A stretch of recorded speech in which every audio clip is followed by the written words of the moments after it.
pisau karena minta dijadikan skincare. Namun sebelum itu izinkan kami untuk memperkenalkan diri terlebih dahulu. Dimulai dari saya, perkenalkan nama saya Aditya Sabila sebagai ketua. Saya Alma Fadila sebagai informan. Saya Natasha Pelaputus sebagai informan. Saya Mas Ayu Fitriani sebagai jubir. Saya Luciana Jamini Putri sebagai informan. Saya Yoga Ditya sebagai notulen. Saya Muhammad David Bagian sebagai notulen. Langsung saja kita masuk ke pembahasan konflik.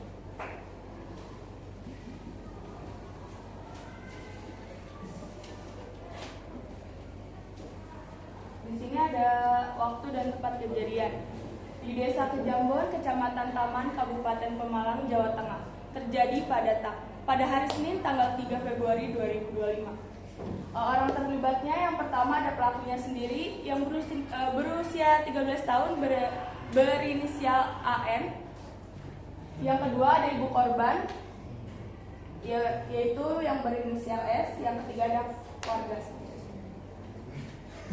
Kronologi kejadiannya, seorang gadis berusia 13 tahun di Desa Kejambon, Kecamatan Taman, Kabupaten Pemalang, Jawa Tengah mengancam akan membunuh ibunya dengan menggunakan pisau karena permintaannya untuk membeli skincare tidak terpenuhi. Kejadian ini terjadi pada Senin tanggal 3 Februari 2025. Dalam video tersebut, gadis yang mengenakan baju warna hitam mengacungkan pisau dapur ke arah ibunya, sementara beberapa warga menenangkan situasi. Meskipun telah dibujuk oleh warga, gadis tersebut tetap marah dan mengatakan kata-kata kasar kepada ibunya. Ibunya memilih menjauh untuk menghindari tindakan agresif anak tersebut. Setelah kejadian tersebut, petugas gabungan dari Polsek Taman, Babin Kamtibnas, Babinsa, tokoh agama dan perangkat desa Kejambon mendatangi rumah gadis tersebut untuk memberikan nasihat. Kapolsek Taman AKP Ciptanto menyatakan bahwa petugas memberikan imbauan dan nasihat kepada sang anak dan orang tuanya agar kejadian tersebut tidak akan terulang kembali. Orang tua gadis berencana akan membawa anaknya ke psikiater untuk mendapatkan konseling dan telah menyatakan kalau kasus ini tidak akan membawanya ke jalur hukum. Pihak kepolisian juga akan memantau kondisi gadis tersebut secara rutin untuk memastikan kejadian tersebut tidak akan terulang kembali. Kasus ini menjadi perhatian masyarakat dan menimbulkan diskusi luas tentang pola asuh anak serta dampak media sosial terhadap perilaku remaja. Upaya penyelesaian yang pertama, prioritaskan keselamatan, jaga jarak dan pastikan tidak ada resiko lebih lanjut. Jika situasi tidak terkendali, langsung hubungi pihak berwajib terdekat atau keluarga. Hindari kekerasan, jangan merespon ancaman dengan kekerasan, karena untuk menghindari konflik yang lebih dalam. Yang ketiga, pahami tekanan sosial. Anak mungkin terpengaruh dengan standar kecantikan dari media sosial, sehingga perlu diberikan pemahaman tentang nilai diri yang lebih dari sekedar penampilannya. Yang ketiga, ajarkan nilai uang dan prioritas agar anak perlu tahu bahwa tidak semua keinginannya bisa langsung terpenuhi dan belajar menghargai usaha orang tuanya sendiri. Yang kelima, dukungan psikologis. Jika ada tekanan emosional yang lebih dalam, pertimbangkan untuk membawanya ke psikolog terdekat. Yang keenam, bangun komunikasi dan batasan sehat.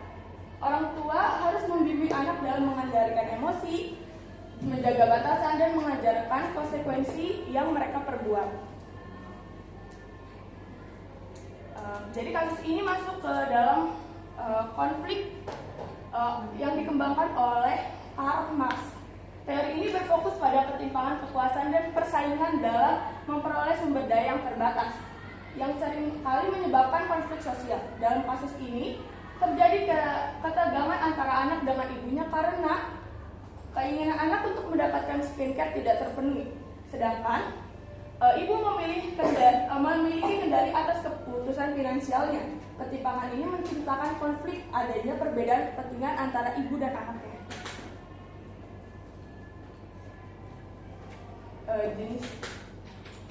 Jenis-jenis konflik. Yang pertama ada konflik di permukaan.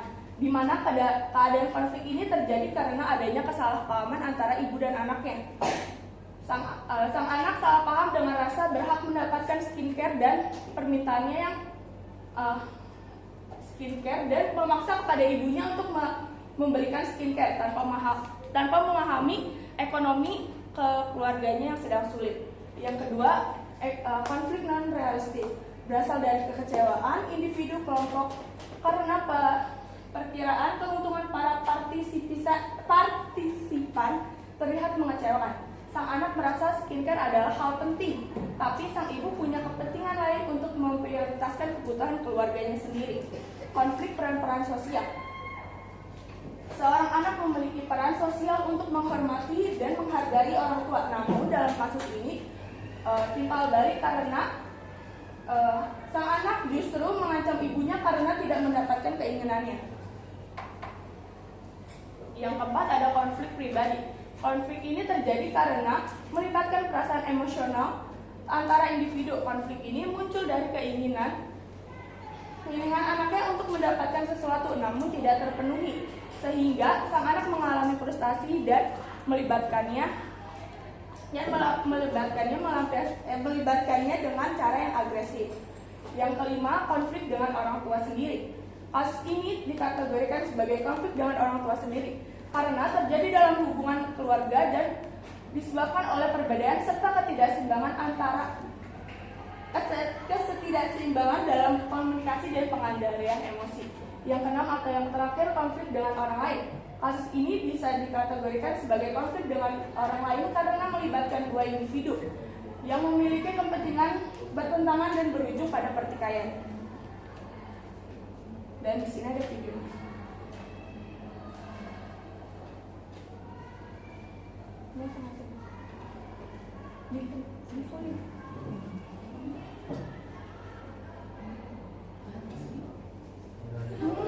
Sebentar ya guys.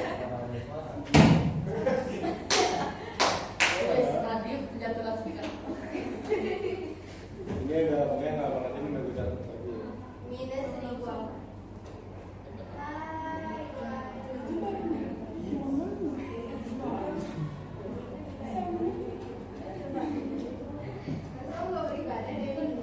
Oh di berisik putih berisik.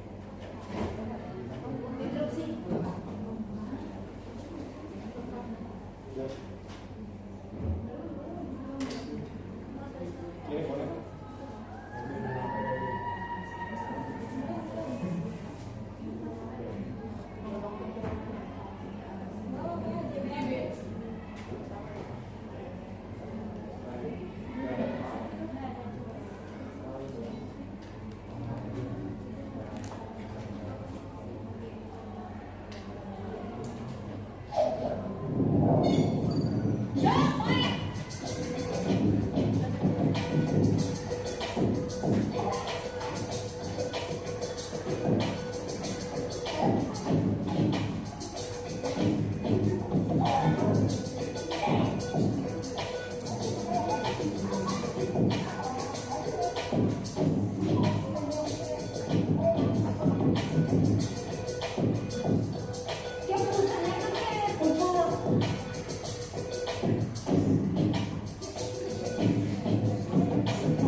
Dia menghormat.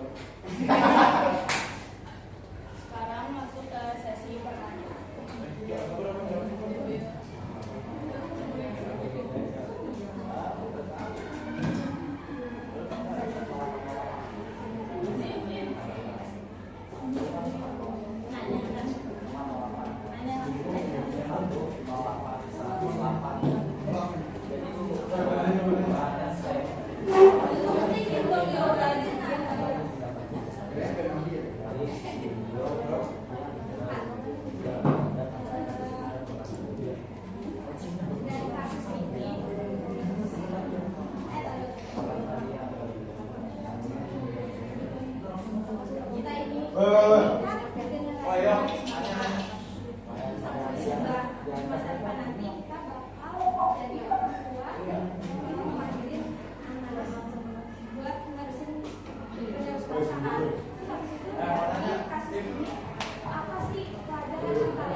Ini gue balikin nih kameranya kalau ini. Biar Bu Fitri lihat.